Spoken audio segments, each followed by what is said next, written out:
Magandang araw mga kaibigan. Bigyan natin ng reaction opinion itong post ng ABS-CBN News. Tungkol ito sa magkakaibang pahayag ng mga legal expert tungkol sa impeachment case ni VP Sara, yung number of conviction votes. Nakikita ng ilang eksperto na posibleng ang Korte Suprema ang huling hatol sa impeachment trial ni Vice President Sara Duterte sa Senado dahil sa usapin ng kinakailangang boto para makonvict ang Vice Presidente. Ito'y sa gitna ng pagkasuspende at pagkakulong kay Senator Jingo Estrada habang missing in action naman si Senator Ronald Bato de la Rosa. Ito, siner ng ABS-CBN ang magkaibang opinion ng dalawang abogado. Ex-Senator Franklin Drilon na kinontra naman ni ex-Supreme Court Justice Adolph Ascuna na isa sa mga framers. Isa siya sa sumulat sa 1987 Constitution. Sabi ni Senator Drilon, suppose 10 senators will resign. Then you would only have 14 senators. If there are only 14 senators, are you telling me that we cannot enforce an accountability measure in the Constitution, which is impeachment?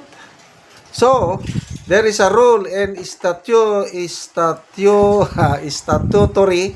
construction. You cannot interpret a statute to the point of absurdity.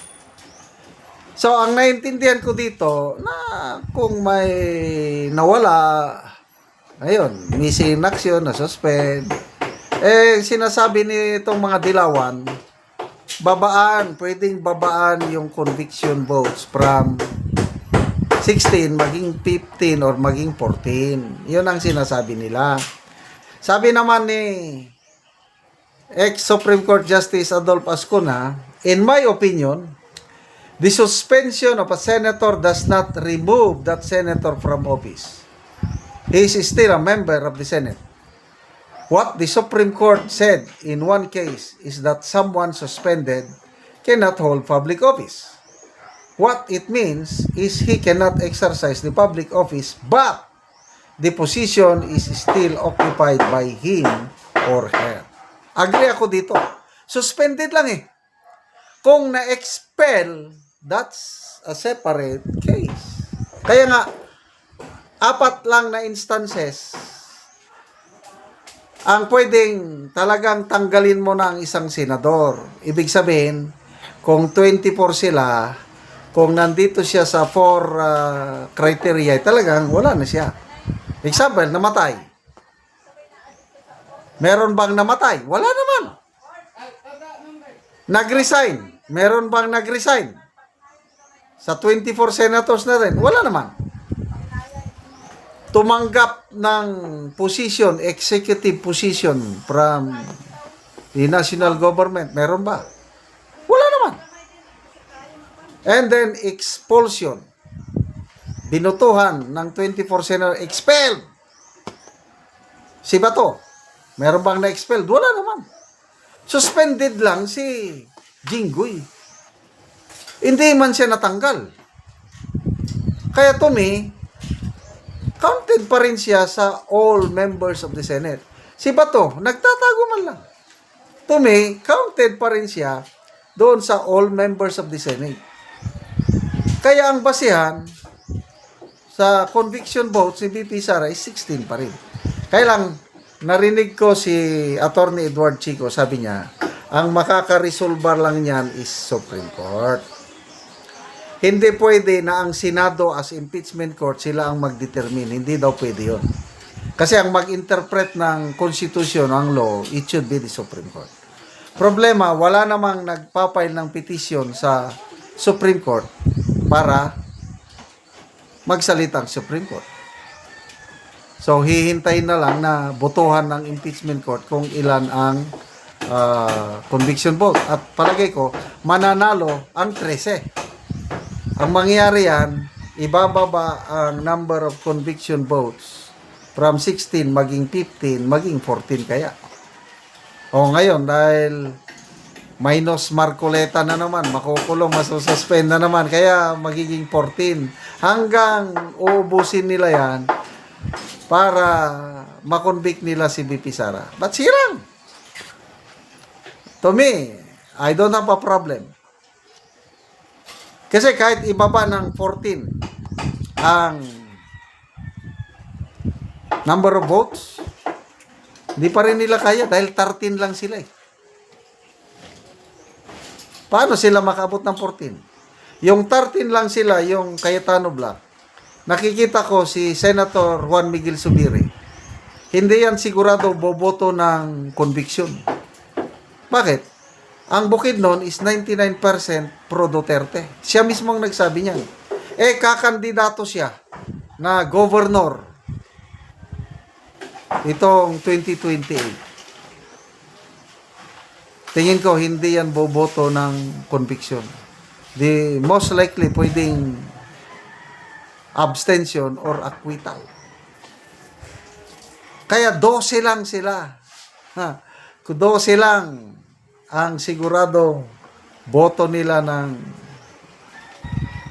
conviction. Kaya ako, simple lang. Relax lang tayo.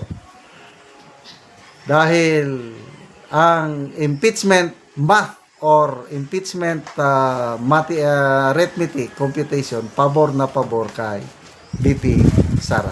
So sana may magsampang ng petition sa Supreme Court para mas madali kung ano ang desisyon sa halita ng Supreme Court, yun na ang masusunod. Maraming salamat mga kaibigan sa inyong pagsubaybay sa channel ito. Nakakatulong kayo ng malaki sa tribong Talandig ng Bukidnon dahil ang sweldo natin sa channel na ito is pantulong po sa tribo. Namimigay tayo ng libreng yero at pako para makapagpatayo naman sila ng mas maayos na tirahan. Panoorin nyo ang video na ito. Karon mao na niyang matagaan og yero si Kuya. Okay, salamat kayo sa Ginoo nga nainabangan na gyud ko. Nang sin nga niabot. Oo, so si Kuya natagaan og yero. So Balay nga nangabuslot na mao ako. ang iyang balay nang kuha na ang atop. So mao ni ang hitsura sa balay ni Kuya nga buslot og tuluan na gid kaayo ang ilang kahimtang kung muulan. So di pang sapahan na lang og sako. Tungod sa di na makayo ang ulan. Kay dili na sa makaya kung ulan, sapa na lang og sako. At haron tayo mamada ko kuan. Bente. At So, bikunan da. mga bulsot na gid kaayo. Kita na. So karon Kuya, pila na ni katuig ang imong balay nga nanga bulsot naman na nanay mga tulo kung ulan. Kuan na ni siya ka tuig, 15 na ni ka tuig. Unya tungod sa tong kawadon, ang sin nga akong na gamit ani so na katong pinakanipis na gyud sa tanan mo nga So pagkakaroon. dali ra siya makuan na daot. Dali ra gyud kay nipis man. Oh, Tungod so- sa kanipis kay di man ta makakayo baga gyud nga asin. So pila na imong edad Kuya? Kuan ako karon 41 So na ko. na kay anak. Na ako'y duha ka anak kunya tangan naga-eskwela. So si Kuya. So ang imong panginabuhian Kuya, Kuan ra mag-uuma ra gyud so mag-uumara. So si Kuya natagaan og yero, so makaatop na gid ka karon Kuya. So atop na gyud ko karon dako akong kalipay og pagpasalamat sa nagpasiyugdaan nga programa. Ang atop na ako nga naguba na gyud so Maalis nalisa na gyud. sige sige.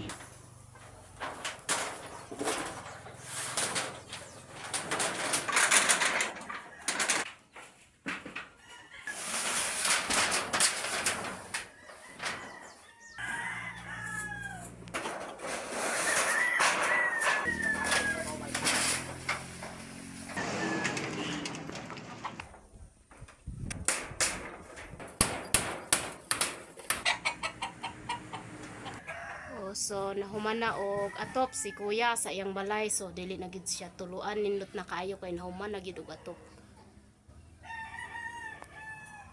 Daghang salamat sa grasya sa Ginoo nga nakaatop na gyud ko sa akong balay. Manginaot ko nga ang nagpasiyugdaan nga pinagi ni nga mga hinabang manginaot ko nga dagang pag dagan pa ang ilang matabangan. sa dili lang diri sa among barangay sa barangay Tagbang kun dili. Sige. Lakip pa sa kinatibukan nga lungsod sa Talakag ang ilang mga tabangan. Dagang kayo Sige. salamat. Okay, sige. Salamat po.